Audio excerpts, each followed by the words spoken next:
Hola, bienvenidos y bienvenidas. Nos encontramos en una nueva temporada de este ciclo de entrevistas de TV Universidad que llamamos En Profundidad. En Profundidad. Estos programas tienen el objetivo de acercarnos al pensamiento de aquellas personalidades que influyen en la vida de todos nosotros. Artistas, deportistas, músicos, investigadores, periodistas, jueces, militantes sociales y mucho más. Se trata de las personalidades más destacadas de nuestra región. Bienvenidos y bienvenidas a este ciclo de entrevistas de TV Universidad que llamamos En Profundidad. En el 82, después de las Malvinas, nosotros dimos un concierto en Buenos Aires, en el Teatro Coliseo, e invitamos a los soldados que habían regresado. Aparecían todos los efectos, desde bombas, aviones, cosas, y yo hacía una serie de locuras vocales y toda esa cosa. Y los flacos empezaron a correr cuerpo a tierra, eran como 7 o 10, y se armó un quilombo bárbaro. En esta edición vamos a descubrir al músico Rubén Izarrualde, más popularmente conocido como el Mono Izarrualde.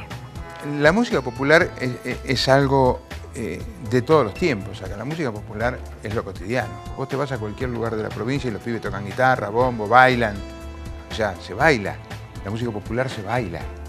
En este primer bloque vamos a indagar un poco sobre su infancia platense como precoz cantante de una orquesta de tango. Yo me aprendí las letras, sabía los tangos, pero no sabía música, obviamente. Entonces, quería saber qué era eso. Y le preguntaba al pianista qué quería decir toda esa, perdón, pero esa cagadita de mosca, viste, que había ahí, todos puntitos así. Yo digo, ¿qué es esto con un palito y esto?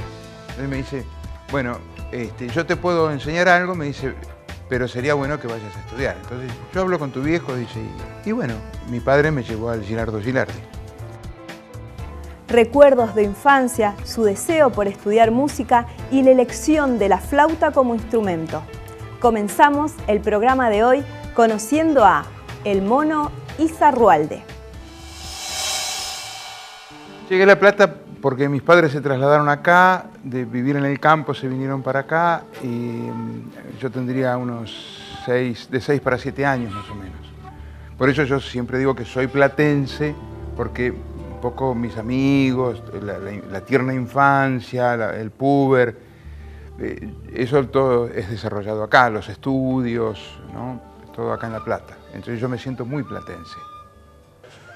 Anterior a los 9 años, yo cantaba tangos. Yo siempre canté tangos. Digamos ya a los 6, antes de llegar a La Plata, ya cantaba tangos. Y es algo que me gustó, que en mi casa se escuchaba todo el tiempo, que mi vieja los cantaba los valses. Entonces, algo que yo mamé de muy chiquito. Digamos, a los 3 años ya tenía el disco puesto acá y se escuchaban todos los cantores.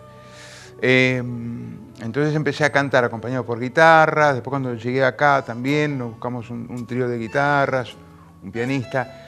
Después canté en una orquesta típica y era muy chiquito, tenía 8 o 9 años. Entonces yo me aprendí las letras, sabía los tangos, pero no sabía música, obviamente. Entonces quería saber qué era eso. Y le preguntaba al pianista qué quería decir toda esa, perdón, pero esa cagadita de mosca, viste, que había ahí, todos puntitos así. Yo digo, ¿qué es esto con un palito y esto? Entonces me dice, bueno, yo te puedo enseñar algo, me dice, pero sería bueno que vayas a estudiar. Entonces yo hablo con tu viejo, dice, y por ahí si te interesa, vas a estudiar música. Y bueno, mi padre me llevó al Gilardo Gilardi. Y ahí arranqué, ahí empecé. Estuve unos meses buscando el instrumento, porque cuando yo llegué a estudiar piano, que era lo que tocaba mi compañero de la orquesta, o guitarra, como todo el pibe, como todo el mundo, no había cupo, ya no había cupo. Entonces Antonio Russo, un gran director de coro, me dijo, ¿por qué no, Rubén, por qué no recorres las diferentes aulas, los diferentes instrumentos, y hay alguno que te va a llamar más que otro? Entonces ahí por ahí hay algún sonido que te gusta más que otro, un color, algo, o donde vos te sientas más cómodo y empezás con ese instrumento para no perder el año. Y el año próximo, y bueno, es lo que hice. Y buscaba, los instrumentos me gustan todos, o sea, a ver, la música es bella en términos generales, y los instrumentos son lindísimos, todo, el fagot, el cello, el clarón, el corno francés, todo es lindo, porque todo es lindo. Un día me sorprendí, ya saliendo del conservatorio, con un instrumento que yo lo tenía reconocido del tango del 900. En el tango del 900 se utilizaba el bandoneón, el contrabajo, como una guitarra, clarinete o flauta o violín, ¿no? O a veces violín y clarinete, bueno. Y ese sonido yo lo escuché y digo, y algo se ve que me impactaba, que me gustaba desde antes, y volví y empecé a buscar el aula que no encontraba, el aula de ese instrumento. Y de repente me fui acercando con el sonido y veo la clase veo el instrumento, que no lo tenía yo así. Por ahí alguna figura había visto alguna vez en algún disco, pero no lo tenía muy reconocido. Entonces cuando veo eso y escucho el sonido, me quedé así en la puerta, ¿viste? Y el profesor, que era un tano en ese momento, me invita a pasar. Pasá, nene, me decía, pasá. No, le digo, no, estoy bien. No. Bueno, y me quedé, y me quedaba. Al rato el tipo abre la puerta otra vez. Ma nene, querido, pasá, nene, pasaste. Y entonces, bueno, entré. Me dice, ¿te gusta? ¿Qué sé yo? Sí, le digo, bueno. ¿Y te gustaría estudiar? Le digo, sí, bueno, no sé, yo tenía 9 pirulos y ya tenía contacto con la gente, ya me subía al escenario, todo, pero el instrumento era como otra cosa. Entonces, bueno, sí, me fui de ahí con el interés, digamos, en eso, ¿no? Yo le cuento a mi familia, a mi padre y a mi madre. Yo soy hijo único. Le digo, mirá, esto así, mi hijo. Bueno, y fuimos a una clase, me quedé toda la clase, escuché, corroboré que realmente me gustaba y mi viejo me dice, bueno, empezó a hacer los arreglos ahí para ver si yo podía entrar. Había cupo, por supuesto, porque no había alumnos, pero no tanto como en piano o en guitarra, por ejemplo, ¿no? O en violín. Entonces, bueno, me empecé a estudiar eso y la verdad que me gustó mucho, lo sentí muy parte mía, para mí siempre fue una prolongación de la voz, lo que yo hago es cantar y no soy cantante, soy cantor, entonces soy más bien decidor y con el instrumento trato de decir también, ¿no? Entonces me pareció que era bello esa prolongación de la voz en ese instrumento. Y empecé a estudiar y acá estamos, o sea, hace muchos años que toco ese instrumento, claro. Yo estudiaba música clásica, es un instrumento de música clásica. Y yo respeté mucho eso hasta los 13 años, más o menos. Y después lo seguí respetando, por supuesto, porque seguí ese estudio. A mí me prepararon para ser solista del instrumento, entonces, para dar conciertos, digamos. Entonces, bueno, lo que pasó que en el conservatorio también, ahí estudiaba Jorge Pincheski, en el mismo conservatorio. Y Jorge ya iba a la cofradía, ya se juntaba con Cubero Díaz, ¿no? Con el negro Medina, ya yo conocía a Manal siendo muy chico, y al Flaco Spinetta y a los chicos.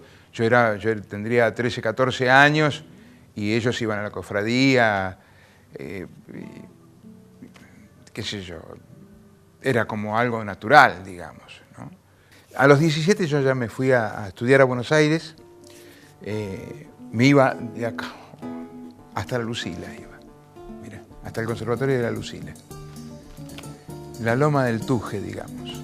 En tren de acá a Buenos Aires de Buenos Aires el subte a Constitución y de Constitución el tren hasta Lucila.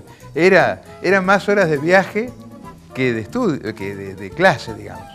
Lo que pasa es que yo sabiendo eso, me iba bien temprano y me iba a la clase, aunque no era mi horario, iba y escuchaba, siempre hice eso, ¿no? Y iba y escuchaba al otro alumno, y por ahí había uno que faltaba o que llegaba un poco tarde y yo tenía 15 minutos de trabajo, entonces me llevaba eso a la otra aula y bueno, esa cosa. Siempre fui así, estudioso, digamos, en eso.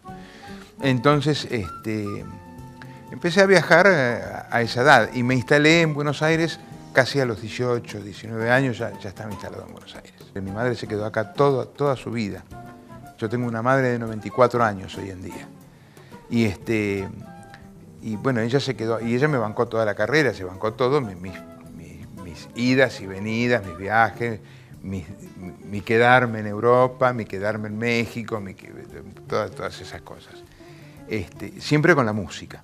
No sabía que como flautista, después empecé a verlo más como flautista cuando empecé a tener 15, 16. A los 16 fue cuando falleció mi padre, yo tenía 16 años, y fue un quiebre bastante importante porque para mí el tango era él, ¿no? Que tenían los amigos, los músicos que él conocía, cantores, Echagüe, qué sé yo, un montón de personajes que mi viejo conocía, Rufino, ¿no? que eran conocidos, amigotes de él. Entonces, qué sé yo iba más por ese lado. Y ahí hubo un quiebre que por un tiempo largo yo no canté, como que se me fue la voz, como que me pasó eso. Entonces, la flauta empezó a tener más, un lugar más importante, digamos. En el próximo bloque vamos a seguir escuchando al músico Rubén Mono Izarrualde.